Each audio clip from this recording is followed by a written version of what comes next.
She has no vital sign. What are you saying? I'm saying she's dead. She had 20 shots in 3 minutes. Someone call 911? Jesus, Stephanie, Yes, again? but it's too late. You know, Gramps was supposed to solve this issue when he came here. It may be shocking, but this is the normal college experience. You show up, you're forced to abandon God, you drink 20 shots in 3 minutes, then you die and go to hell, and, you know, if you're lucky, you get resurrected like Ash in the Pokemon movie. I dropped out of college, so I never saw it for myself, but I'm a trusting guy, and things on the internet are typically true. From everything I've been told, higher education is just one very long, expensive, like for Jesus, ignore for devil post. It's such a problem that there are movies about it, and if these movies are to be believed, this is a common and twisted reality. The most notable response to this crisis came on March 21st of 2014 when God's Not Dead premiered to ask a hard-hitting question. Do you have the courage to stand up for your faith? And just 8 months later, Christian filmmaker Donald James Parker answered, yes, let me show you. And then he released a fanfic version of God's Not Dead where he plays an incredibly overpowered version of himself. It's called Gramps Goes to College. You may have heard of it. It's incredible. I've seen it dozens of times. At one point, he derails a chess match to lecture a guy about fluoride until the dude rage quits. And luckily for me, there's no shortage of work by this man for me to enjoy. DJP has put out an alarming amount of stuff since entering the world of entertainment just 20 years ago. But his most famous character, Gramps, is unique. He's a sort of messiah figure who atheists fear and women crave. Hard. A man who, up until the point where he literally goes to college, seems to follow the exact same life timeline as the man who plays him. But Donald's public resume seems to be limited mostly to his films and his books and his computer science job. Gramps, on the other hand, is a genius who qualifies for Mensa but is too cool to fill out the paperwork and officially join, a master debater, chess champion, skilled tennis player, former basketball coach, accomplished bowler, cross-country runner who can outcompete people a third of his age, and he can do 12 push-ups, which sounds like a good amount to be able to do. I have no idea. And there's more. And I think it's awesome that he wrote himself as this OP. I could absolutely spend an hour unpacking Donald as a person, but the best angle we can get on this guy is through his self-insert. So, I'm gonna try and stay focused as we examine the 2 entries in the Gramps saga. Of course, I would never leave you high and dry, so for anything not covered in those, I've created the Donald James Parchive, a wiki that covers everything else this man has ever done. It makes what could have been a pretty dry section of this video totally optional, but you should still check it out after you watch this video. Please don't leave yet. And Donald, because I know you're watching this, I can understand how this could be alarming, but I assure you, I am not a threat. Anyway, let's get to it. My favorite character ever created. We're talking about Gramps, a man who does nothing in a movie about him doing everything. Okay, Gramps Goes to College is about a man named Ty Bounds, played, of course, by Donald James Parker, who upon retirement takes on the greatest threat against America's youth, people who believe in science. We learn about his mission in the first few minutes of the film as Ty explains to his freak-ass friend that he's going to war against liberal, secular humanist professors who use their power over the mighty GPA and their influence over developing young minds to do something that is never explained at the end of that direct quote. His chosen battlefield is the Deep South, because work smarter, not harder, am I right, brother? His reason for setting his campaign to easy is that his estranged daughter lives there, and it could be a way to connect with her without disrupting her peace. I take no issue with this. It's a little weird, but it's not creepy until his friend says this in direct response to that information. I get it. It's the babes, the Southern Belles.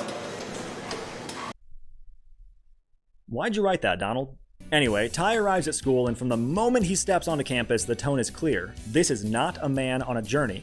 This is a man who has completed the journey and is here to show everyone else how it's done. The character type isn't uncommon. It has a place in media. Uncle Iroh, Obi-Wan, Gandalf, powerful old men who exist to lead our young protagonists along their journeys. But Donald deviates in his writing by making his shepherd character the lead, so that we as the audience don't get to see any character development. We only see the lectures and people telling him how much they love him. And I mean that. I went through and counted. Donald has written 48 lines of dialogue where someone is complimenting, praising, cheering for, or generally speaking well of his character. Averaging it out over the runtime minus the credits, we find that Gramps receives an average of 1 compliment every 2 minutes. That's badass. We first see him flex his Mensa intellect with a quick warm-up where he obliterates the dorm mother for daring to request more information before granting him access to sharing a room with a 20-year-old. Then we get to meet our main cast of young people, the first of which is Brad, Ty's lean Christian roommate. Their introduction almost goes similarly to the dorm mother conflict of 2 minutes ago, but Brad is quickly disarmed by Ty's casual brandishing of his Bible. Is that a Bible you're reading? Affirmative. That's cool. Cool indeed, Brad. Back in the common room, Michaela is arriving with her dad, a cool guy who says stuff that makes me want to smoke with him. I love how you grasp reality without flinching. But he quickly ruins the chemistry he and I may have had by falling victim to Ty's hypnosis Bible, which convinces him to trust a stranger to look after his 18-year-old daughter. Then we have Stephanie, a senior already marked for damnation, introduced mid-argument with her single mother about her recent DUI and totaled car. The three of them show us a pretty on-the-nose progression of higher education's corruption. But if these are the people Ty's focusing his defense on, what's his offensive target? This is a war after all, but it's totally one-sided right now. Everyone is pretty much fine with Ty, and that's just not what he wanted, so he starts manufacturing conflict. And I'd like to point out two things here. One, lying is a sin, and two, he told his freak friend that he was not coming here for a degree. Anyway, Ty goes to the dean saying, "I want a master's in biology from this school, and I'm a creationist. I bet you want to stop me, don't you?" And the dean responds with a zero hesitation, "Yes." Your chances of being accepted as a graduate student is approximately equivalent to the prospects of a snowball surviving in hell. And Ty strangely pivots to, "Oh, because I'm old?" No, dude, he just told you why. He handed you religious discrimination on a silver platter, and you reached your hand out for age discrimination too?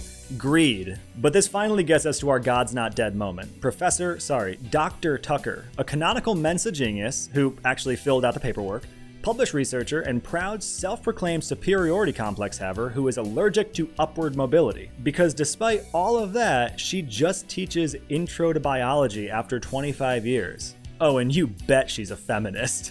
I do consider males the weaker of the two sexes. Oh, and she's horny as hell for Gramps. She wants him bad and makes no secret of this fact in front of everyone. It's very inappropriate. They have their ideological throwdown where Professor Tucker dominates him in the marketplace of ideas, but Ty strikes the killing blow. Ditto.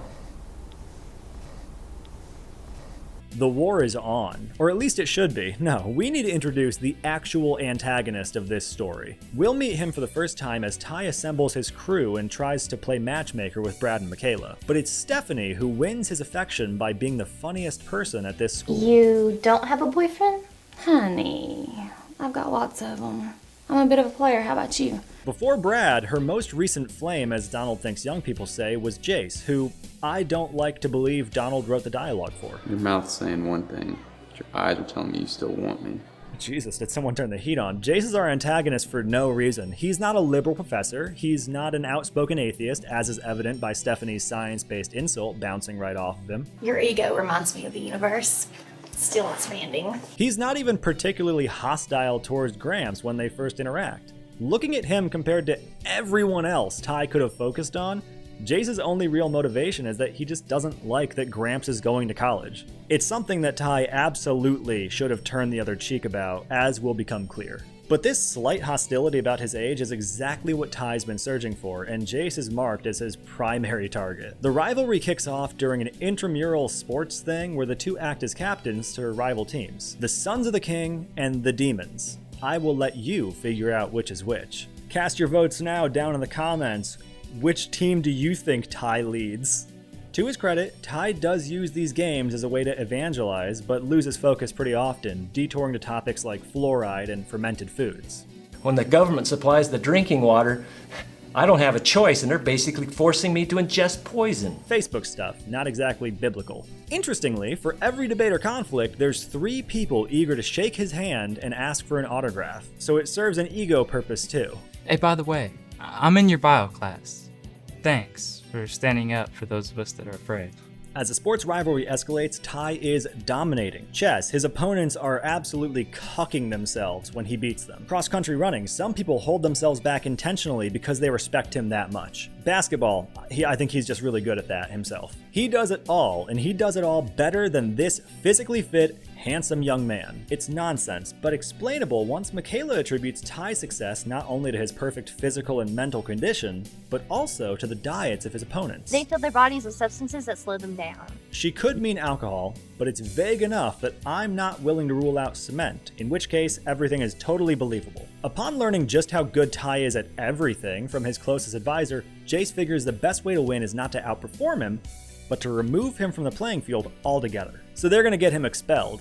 Ty Bounds, the chosen instrument of God, sent here by the big man himself, will be removed from campus because he was beefing with the 20-year-old. And in an incredible attempt at deflecting responsibility, he just goes, The devil didn't want me here. No, dude, you prioritized pickup basketball after being led to go back to college to do literally everything but that. Not that you even really needed to be here.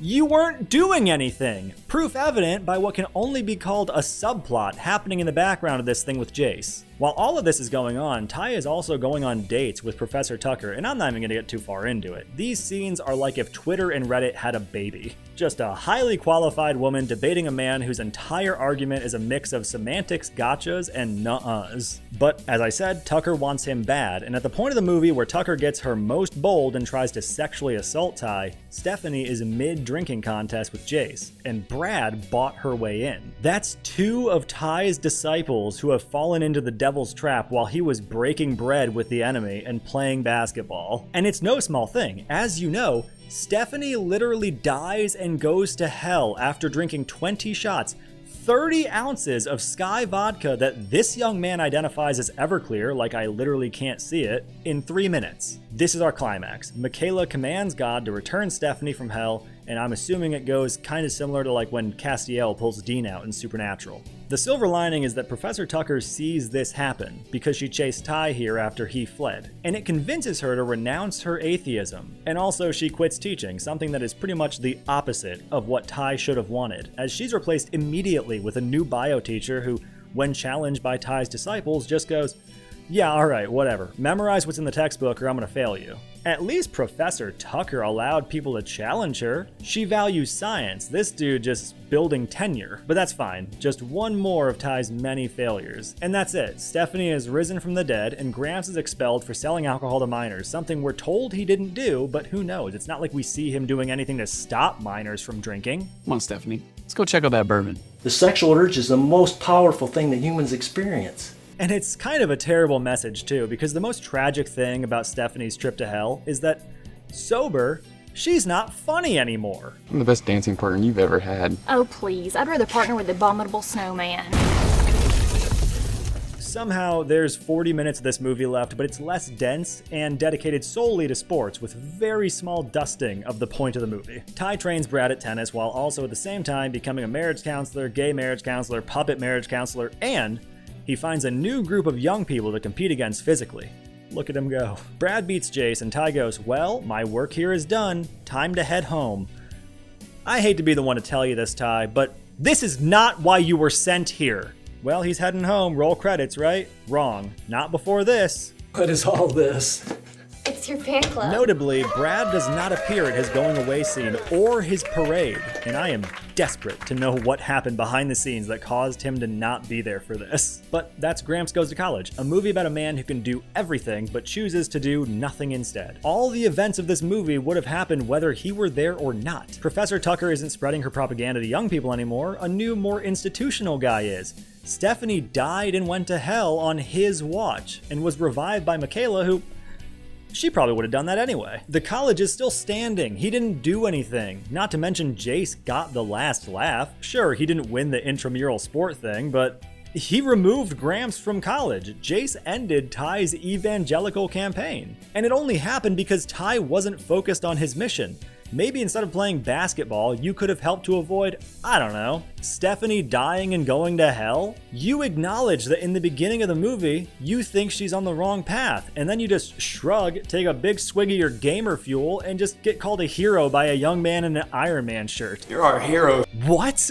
But he has one more moral conquest ahead of him in the sequel that came out just before Gramps Goes to College. in what is honestly a much better movie and therefore much quicker to analyze. And when I say a much better movie, I mean that. It's low budget and it still has some of DJP's weird rants sprinkled in about like Harry Potter and tattoos, but overall it makes sense. The story's actually pretty okay, and I think the message is a positive one overall.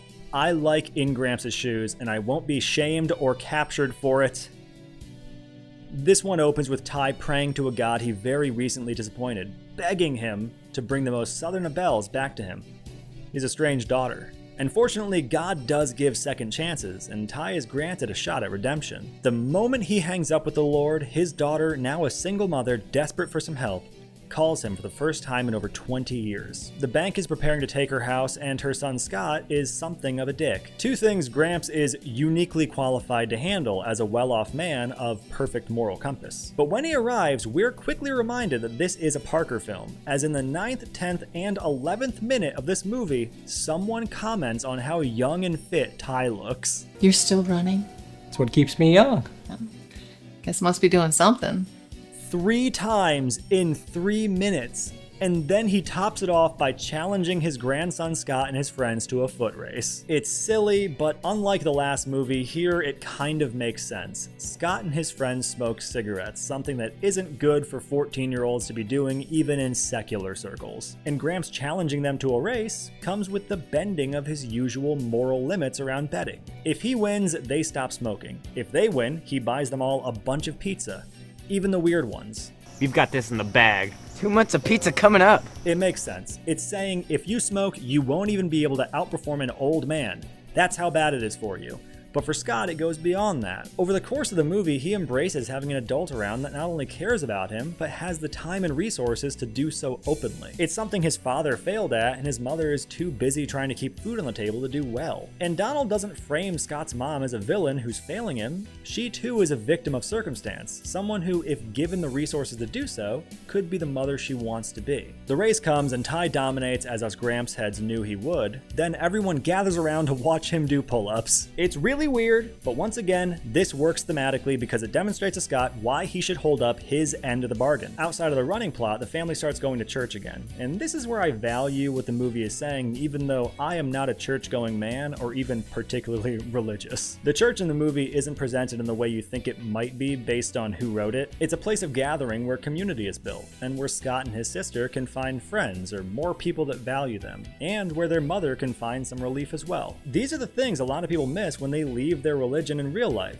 Like, sure, Christianity is often used as a cudgel against marginalized communities, and Donald is no stranger to doing that himself. But it is true that in an isolated world, a community built around team sports and church bake sales is probably better than being alone. We continue.